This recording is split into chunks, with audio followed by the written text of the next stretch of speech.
Bonjour les amis, bonjour à vous tous. Aujourd'hui une nouvelle petite vidéo. Donc c'était juste pour te montrer ce site Histovec. Donc voilà, quand tu achètes un véhicule, si tu ne veux pas te faire avoir, j'ai vu ça sur l'émission de Julien Courbet il y a quelques temps, où il y a une personne qui avait acheté un véhicule sur le Bon Coin, il s'était fait avoir, et donc ils avaient conseillé justement d'aller voir sur le site du ministère de l'Intérieur, Histovec, ça permet d'avoir l'historique du véhicule.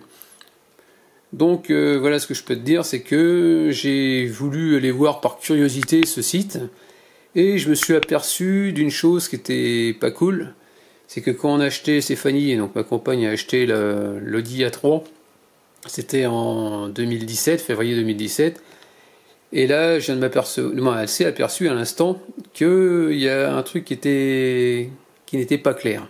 Donc je vais te montrer. Donc voilà, le site, quand tu vas dessus, attends, je vais revenir en arrière, voilà, c'est présenté comme ça.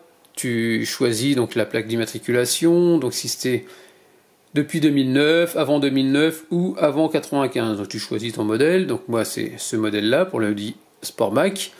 Ensuite tu as le nom de naissance, le prénom, on va te demander la plaque d'immatriculation et le numéro de formule. Le numéro de formule, c'est tout simplement le numéro de la carte grise. Donc là on peut voir que ça commence par 2017, parce qu'on l'a fait en 2017, et après tu as d'autres numéros.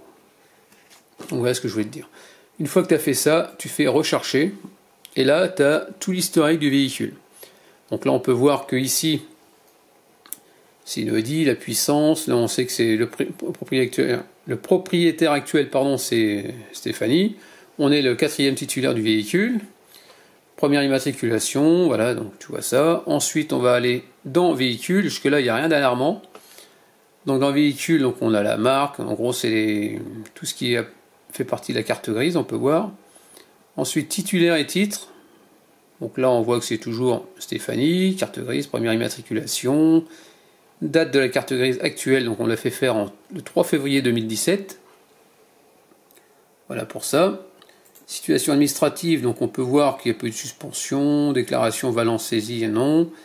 Il n'y a pas de gage, ni d'opposition, véhicule déclaré volé, non. Donc jusqu'à là, on est serein, on est tranquille.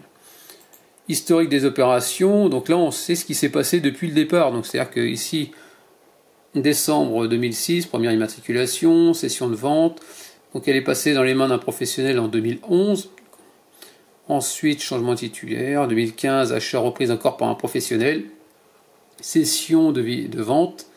Achat reprise encore par un professionnel, et là c'est lui là qui nous a fait un truc qui était pas cool. Je vais te montrer juste après. Changement titulaire en 2015, et c'est avec lui qu'on a eu affaire en 2017 quand on a repris le véhicule. Contrôle technique, donc c'est ici qu'on s'aperçoit, donc Stéphanie s'est aperçue, regarde. Donc 2011, donc le véhicule a 90 356, donc c'est normal, ça fait que grimper avec les années. Sauf que quand on a acheté le véhicule, elle avait 181 000 km. Ben, sur le papier, c'était marqué 181 000. Et là, regarde, 9 février 2015, 195 600 km. C'est-à-dire qu'on passe de 195 à 179 000 km. Donc apparemment, le compteur a dû être baissé.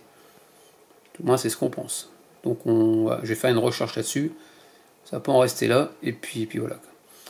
Pourquoi? Parce que si on s'est fait avoir, cette personne, ce professionnel, doit forcément s'amuser à baisser les kilomètres des compteurs. Donc je vais voir ça avec le service des fraudes, donc je vais essayer de me débrouiller, mais il faut qu'il soit puni.